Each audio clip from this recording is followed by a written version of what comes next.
Well, hello. What's going on, guys? It's Chez here, Sarah. We are back. For the deal. The deal. We, we're getting into the holiday season. Everybody's pretty busy. We want to give you guys a little treat to start out your Monday morning. Oh, yeah. Such a treat. Such a treat.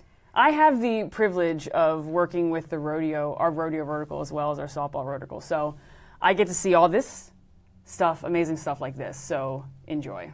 This, I want everybody to understand, this is a 4-year-old who is riding a bareback horse right now. And on top of all of that, he rode it for the 6 seconds, and his name is Bronc Rider. He was a Bronc Rider, was riding a Bronc. Folks, like, you don't see this kind of stuff in softball. This kid, national hero. This kid is a national hero. I mean, do you get any cuter? Like, look at him run. Look, they make chaps look at those small enough chaps for a 4-year-old. And look at his vest. He waddles like a penguin, and he can ride a bareback horse. Like, unbelievable. You cut off the slow-mo. Where's our studio guy? I want to see the. You got to see the slow-mo of this, folks. Like, so that's another shot of his chaps because it's great. Also, keep in mind he has a 6-year-old brother whose name is Rody Owen. So for all you softball people, say that fast together. Look at Rody this Owen. champion. That national Bronc hero. Rider. National hero, folks. Amazing. I feel like we might be the same size. You guys are very similar in size. Yes. I think. I cannot ride that little pony, but I think you could handle it. What better way to start your Monday morning? Double cuteness with the mini pony and Bronc Rider. And Bronc Rider. That's the deal, folks. We're done. That's all we have for you. Like, it's slightly off topic, but, Sarah came into the office today showing us this video, and it's just like, it's so adorbs. Not off topic at all. If you are a rodeo fan, Flo Rodeo has more of that because that is a whole event. There are 6-year-olds who are riding horses and bulls. It's unbelievable. It's called the Junior NFR. Yeah, it was pretty amazing. I mean, stay with us for like the next 30 minutes and then go check that out. Well, if you're wondering, like, what's the connection, if you were at the NFC convention, the rodeo was literally going on, like, across the street. Oh, my goodness. This is why she gets paid the big bucks, because that was some kind of segue. Mm-hmm. I didn't think at the time together. The connection was me, but that was a fantastic. The Las Vegas connection. That's why we pay her the big bucks, folks. Chez Sievers. Oh, yeah. Yeah, so tell us about the convention. Convention was in Vegas. I have to admit, it's not my favorite location, just because there's just like tons of distractions. You didn't just like make bank at the casinos? No, I didn't gamble because I'm like poor right now. Yeah. I just, moving into the new spot. Being a responsible adult. Yeah. Hurt the wallet a little bit. But I did splurge one night on dinner. Okay. Which was totally worth it. But overall, convention was great. I heard lots of good things about some of the speakers. So I got a chance to roam the exhibit hall and interview some folks and do some product testing. So later on the site, you'll see my reviews of some of the products, and it's pretty interesting. All right, tell everybody what your favorite part of the convention was. Honestly, it's just like chatting with people that I haven't seen in a long time. Okay. So literally, it's like a big softball reunion. There's so many people the first day at the USSSA happy hour. I mean, that room was packed full of people. And then just conversations, catching up. And a lot of people ask me if I miss coaching. And I don't really miss it that much. I mean, I love coaching, but I love doing this, too. This is, I mean, she gets to spend time with me. It's pretty fun. We have a couple comments already. Somebody can't wait to see the Flo Rodeo Fab 50 list. Oh, snap. Victor, stay tuned. But a legit question about... I did do a product test. Yeah, they want to know about your product test for face masks. Just wait for it, folks, because it sounds hilarious. Well, I was like walking up and down, and it's nothing but products. And I grab a face mask, I wanted to feel what is it like to be a pitcher or like an infielder wearing it. And then lo and behold, Lauren Hager walks by. She's like, "Hey, chorizo, what are you doing?" That's Chorizo? Yeah. Oh my gosh, that's perfect. Yeah, she calls me chorizo. I feel like one of those little mini horses could be named Chorizo. That's the one you should ride. Yeah. So Anyway. I asked her if she would be willing to throw a ball at my face wearing the face mask. And she did. And is there video? Yes, there is. And it'll Stay tuned, be folks. on the site later today. Nobody was harmed. Maybe just the mask. Yeah. No, the mask held up. Oh, Yeah. there you go. What was your favorite panel or discussion that you went to? What did you... Well, I actually wasn't allowed to go to, like, the speakers. Oh, never mind.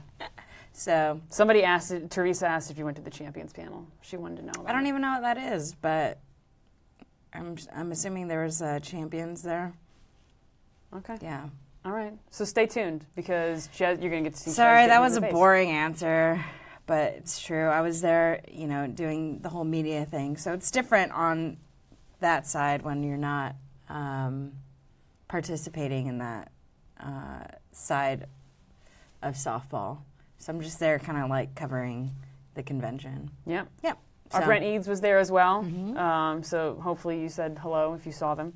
Lots of questions already. But yeah, everybody's dialed in here. Yeah. You want to take this USA softball? Yeah, so Question? we will be at the Team USA selection camp. I won't be there this year, I know. I'm sorry, you guys. But we will have somebody representing FloSoftball there. There was a reporting on collective camp. sigh in like everybody who's watching. I Like, know. They were super I'm just so disappointed sorry. with that. It's just the whole spring, y'all, is going to be a little crazy for me. So I'm taking a little me time. We're bringing you a lot in the spring, which means Chez is going to be very busy.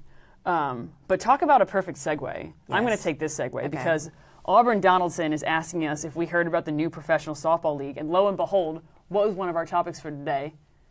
The new professional softball league. So Yeah. Auburn, you beat us to the punch. I wonder if... So I had never heard of any of this. So the American Softball Association announced on November 29th that they are going to be starting the Professional Softball Club. Oh, I'm sorry. The Professional Softball Club, Inc. announced that they're going to be starting the American Softball Association, which they say they want to create an infrastructure of upwards of 20 teams where players can earn livable wages. So I don't even know the guy. The senior vice president is Joseph Donaldson. Auburn, are you related? I think Auburn might be this related Donaldson fella. to Joseph Donaldson. But yeah, it wasn't on my radar. I think you just I heard brought some it up. buzz about it at convention, and I saw the press release, so I thought we'd bring up this topic. I don't know that much about this softball league. I know, obviously, this is an organization trying to create another opportunity for players after college. How successful it'll be, I don't know. We've already seen kind of like the struggles with the pro league over the last couple decades, but I don't know. It's kind of. I mean, I'd be interested to talk to them and see how this league is going to be different from like the NPF, and also where's this money going to come from? Yeah, that's always the question, right? Especially if you're talking about trying to provide livable wages for 20 teams worth of players. Like, where's the money coming from? I applaud the effort. I applaud the effort that, what NPF is trying to do, what this organization, American Softball Association, is trying to do, like creating a platform for the best softball players in the world to make a livable wage. I'm just interested to see how it's actually going to happen and how it's going to play out. But It's expensive. It's very expensive. And if you're not putting butts in the seats, yeah, I'm wondering when the season is going to run, right? Is it going to run concurrent with NPF? Is it going to run concurrent with baseball? Like that, when is the season? Is it going to be like during college season? Like when is this season going to be? So we have many questions. We have so many questions. So Auburn, if you know, what's up? I mean, that's a big announcement. It's a very big announcement. Like, could you imagine? So 20 teams with, like, I imagine, like, 23 players per roster and a livable wage, whatever that means. Like, does it mean, like, a livable wage for a month or, like, a few months? Yeah, I don't know. I can't imagine, like, a year's salary. Just the money has to come from someplace. Yeah. And it's it's not cheap. And then you add on how much it costs to travel, the equipment that needs to be used, the uniforms, the people doing the marketing, the infrastructure for, like, I mean, it just goes on and on and on and on. And we'll see, because I really don't know that much about it. But I know to run a professional league, it costs a whole lot of money. Yeah. I know. I want to hear more from them. Like, let's talk to them. I want to hear more. Auburn, let us know. Yeah, Auburn. Shoot me an email. Let's Let's Joseph, chat a little bit. Joseph Donaldson. Like, we want to talk to you because we want to know what's going on. Holler like at I said, your girl. Hugely applaud what the effort is here and what the sentiment is. We just want some more information. You know, that's where we are. I don't hear anybody. Should we move on? We shall. Okay. We shall. Bunch of new hires in the softball world. Yep. Assistant coaches. Yep. Run us through them. So we got Kyle Jameson, who was the head coach at Furman, and he accepts the associate head coach position at Clemson, and doesn't really have to go too far. Obviously, No. Furman in South Carolina. I know that because I just Googled it before the show.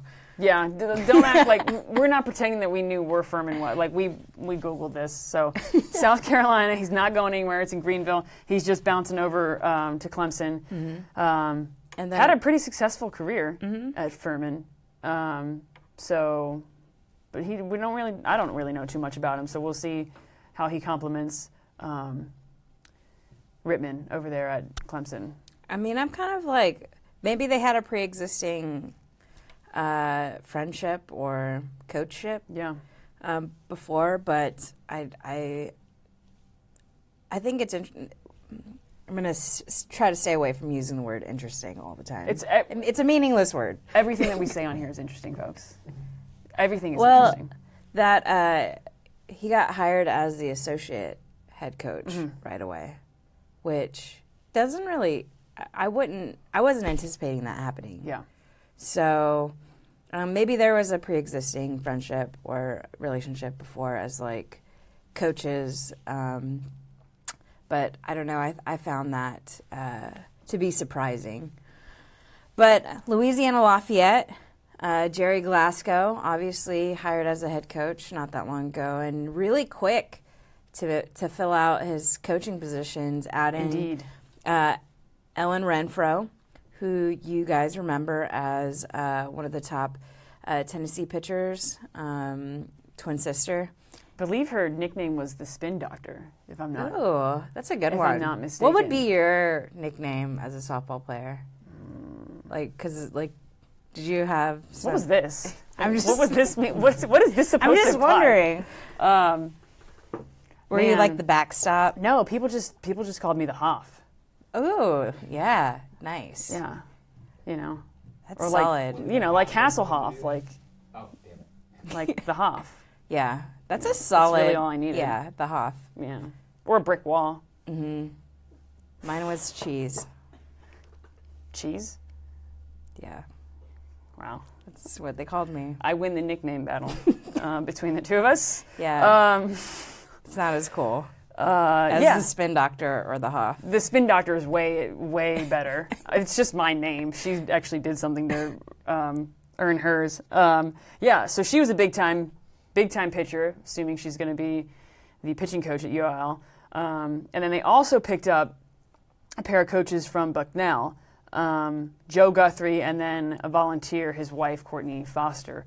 So these teams are kind of wasting no time picking up assistant coaches and associate coaches. It was kind of interesting to me that UL got rid of a married couple and now they're bringing another married couple in. Trying to keep that family dynamic. You know. Dynamic. Nepotism. Maybe. That's the way to do it. No, it's so we'll see how Clemson. Well, Clemson we'll see in a couple years. We'll see how UL fares with all the transfers. Which another segue. Man, we are nailing the segues this morning. I'm just so impressed with us. We'll see how UL fares with all the transfers and the new coaches. But let's talk about those transfers. Mm-hmm. Right. So we talked about Alyssa Denham transferring to Arizona, and literally, I think it was 3 days later, Aliyah Creighton announced that she was transferring as well. She's one of the top 4 hitters for the Ragin' Cajuns. I can't say I'm all that surprised. She was one of the players that was most outspoken in her support for Coach Lateef. Obviously, going to a great program. The Wildcats pick up two players who I think will help them significantly this season with adding more depth in the circle and then another offensive power player in the outfield. Yeah, and there was DJ Sanders who transferred to Oregon. So all so the Pac is getting some of the best that the Sun Belt has to offer. Aliyah Creighton was a first-team All-American. Aliyah Creighton was a first-team All-American. Alyssa Denham was Freshman of the Year in the Sun Belt. So and then DJ Sanders, everybody knows DJ Sanders. So they're getting some really the best of the Sun Belt. We were talking a little bit about this before the show, and Arizona. They have some holes in their offense after 3 big exits, and then they have they lost a big-time pitcher. They have Creighton's bat coming in and Denham's arm. I think it kind of helps fill those holes a little bit for them. Yeah, and then if you remember, Alyssa Palomino was having a great season, and then she went down with, unfortunately, another ACL tear. But she should be back in the 2018 season. So you've got a stacked outfield. You lose last season, they lost Palomino, and then we know that Mandy Perez graduated. So when I think about their outfield with Palomino and Creighton, I get a little bit excited, especially knowing 2 big bats in their lineup who can drop some serious bombs. I'm excited. And I think what we didn't talk about is, yes, you can't replace Katiana Malga and you can't replace Mo Mercado. But there were freshmen last year waiting in the wings who I think will be ready to fill those shoes. I like them. Saying it right now. I like what Arizona's going to do this year. Plus, they have Mike Kindre as their coach. Are you kidding me? They're going to be good. Are they going to win it all? I'm not sure about that, but I like what they're going to do. You're going to see them in Oklahoma.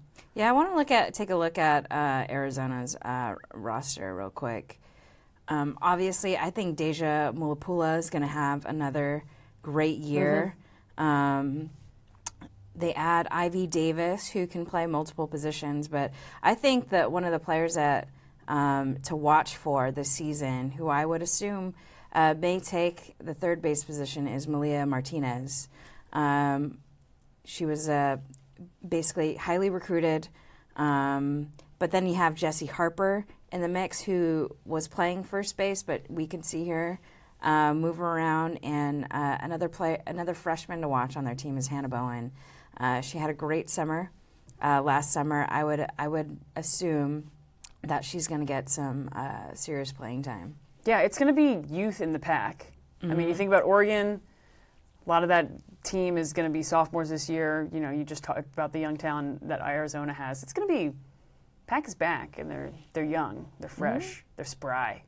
Yeah, good word. Spry. We're getting rid of interesting, and we're going with spry, folks. Yeah. Well, I mean, Oregon hardly loses anybody. And then they get another wave of talented freshmen. Arizona picks up some key transfers. And we haven't talked about them a whole lot, but I think Arizona State is going to be a team to watch who I would anticipate knocking out some top 15 teams for sure. Are they your dark? They're my dark horse. Wait, folks. I've I feel like we need some more sound effects, studio guy. Like we need like like Chez's black horse, and then it like gallops across the screen. Yes, can we make that happen? Can we get a black like horse a lightning galloping cloud. across? Yeah. I'll check rodeo. I'll see if we have a Yeah. black horse that's galloping. Is this your black horse projection? Yeah. Are you going with ASU? Yeah. Folks. Although they didn't want me to say that, but you guys are. They are. You know, last year it was Utah and Washington. Yeah, and I noticed that Nick Torina joined, and he hates when we talk about LSU. It's like put a spot on their back, so we're not gonna mention that at all. We should have ranked them one. We should have just to let him know that we know what's up. So a lot of people like the hires that URL did. I think they're solid. I like the addition of obviously the 2 female coaches, and when you take over a program and you've got a solid base, but 2 girls with great softball experience, you know, Renfro coming from Tennessee and then Foster coming from Northwestern, you know those kids are going to see tons of BP. And it's really important, especially for ULL going into this season, that they have some stability in the bullpen. Yeah. Because that's the question mark for me, is how are they going to look in the circle? And then you can make the argument that Texas State really has a viable opportunity this year to take the Sun Belt Conference. Yeah, I said it. She went there. I went there. You know, with the Ragin' Cajuns and a bit of some turmoil and rebuilding and restructuring, this might be a great opportunity for Texas State to take the reins in the Sun Belt Conference. Yeah. She likes the hires, but they're losing a lot of talent. So, you know, I think they're going to have a strong coaching staff, but when you lose DJ Sanders, Aliyah Creighton, Alyssa Denham, that's a lot to lose, and we're not even sure, you know, we don't know how stable that roster is yet. We could see some more transfers. So Texas State has a chance. They got the pitching. They could do it. We know their weak their offense is a bit suspect in my opinion, but this might be their opportunity to take the championship in the Sun Belt Conference. Yeah. All right. Let's see what we got here. Holly would have liked to have seen ULL go with an all-female staff because of the Title IX issues. I'm not surprised that the administration didn't do that because they're trying to get out. Like they're fighting against Latif and his Title IX pushback. So I'm not surprised at all that they didn't do that. You know, it's exciting to see Ellen Renfro there on staff like that. I think she's going to be a huge help to the pitchers. But that doesn't surprise me. Yeah. Would it have been nice? Maybe, perhaps. You know, I made the comment when Auburn hired their assistant female coach. I was like, maybe this is in response to the all-male staff that they had before. So I think you're seeing some female, obviously, coming into some staffs, but I don't think that, I'm not surprised that UL didn't go all-female on the staff. There aren't that many. Duke has it, I guess. I mean, it's kind of, well, are you talking about there aren't that many all-female staffs? Yeah. I'm trying to think. Michigan has one. I guess there's some, obviously, but... I'm trying to think of... Duke has an all-female staff. All-female. Do the Aggies now? Help us out, y'all. Yeah. Let us know, folks. We're doing this off the top of our heads. Yeah, I'm not surprised at it. Cool. All right, so we're going to cover a topic that we promised that we were going to cover last week. Because we keep our promises. If you're here, great. This is for you. But some of you were chirping in about Ole Miss and what we think about Ole Miss coming into the 2018 season. And honestly, I think Ole Miss is still going to be very strong. Obviously, we know them as a feisty, speedy team. But they've got a whole lot of heart in the circle, as we saw with Caitlin Lee, pretty much like pitching her little heart out. Yeah. All the way to super regionals. It will be, we'll see how their pitching staff will do without Taryn Mowat. Yeah, I just would imagine her to be a huge influence in the bullpen. I agree, and she went to Arizona, which again, talking about Arizona, it's another good pickup for him. I think they're going to be, are they going to be top 15? Would you put them top 15? They could be. I think it depends on how their pitching staff does. I do predict that Ava Tillman, as long as she's healthy, should see a lot of innings. But I do think she'll probably get rocked a time or two. Mm-hmm. She throws hard, but I think she has what it takes to be a standout pitcher, especially with Caitlin Lee being a senior this year. It's going to be between Ava Tillman and Morgan Bruce to kind of take the reins going into the 2019 season. Now, I'm kind of jumping ahead of myself. But you do have key returners with Elantra Cox. I anticipate Brittany Finney to have a better offensive year this year. There's a lot of upside. They've got a ton of depth in their lineup. And I think more than anything, Ole Miss, what they're going to encounter this year as opposed to last year, is having more of a target on their back. Mm-hmm. That's true. I agree with that. I mean, we can't really talk about them being underdogs so much anymore. They won the SEC tournament. Are they black tournament. horses? Could they be a black horse? Dark horse? Dark horse? Dark horse? Where did I get black horse from? A dark horse? I don't know. They've kind of moved past that. And they were the dark horse last year, and they just fell short. Obviously, one of the most amazing super regionals that we saw last season, maybe of all time. It was incredible. It was incredible. Zachary thinks that Ole Miss and Baylor are on the same level. Do you agree with that? Yes and no. I guess I see where you're coming with that, Zach, because obviously Baylor loses Kelsey Selman, which I think is one of the essential pieces to Baylor, but I would agree with you. I would say that Ole Miss may have the upper hand in the bullpen. I think they have more depth and diversity. I agree with that. Can they make it on Lee's arm alone? Well, we saw them do it, so what's to stop them from doing it again? And that's what I have to say about that. If she's got gas in the tank and what she's thrown is working, I don't see why they wouldn't. I mean, we saw her pitch I don't know how many innings straight. I felt like it was like 21. I mean, between her and Paige Parker's performance, I was just like, what is going on right now with these But pitchers? they took her out of the game, and she was still on her feet, cheering on her team. It was pretty incredible. Roy Morris with the all-female staff. Yeah, Jazz. There are several people who want us to know that U of H has. Yeah, that's a great staff. pitching. It is. That's a great staff. coaching staff. It's a fantastic staff. Mm-hmm. Really good one. Cool. Notre Dame. Yep. Michigan, yeah. Good call. Gosh. Way to have our backs, folks. Way to have our backs. God, wow. Yeah, a big sigh. We gave you a lot of deals. It was a lot of deals. Mm-hmm. You got your money's worth with those deals. I mean, but I wouldn't be surprised at Baylor. We're going to see them at Judy Garment again. Sure. And we saw them shake things up, beating. They ended up beating Washington, and another big win that's escapes my mind, but really surprised people. So, yeah. Holly doesn't like the rodeo. She's not a fan. There are 19,000 people who liked the rodeo. Yeah. I'll go with that. It was Holly, a 4-year-old you're riding a horse. You're in the minority. Yeah. His name is Bronc Rider. Yeah.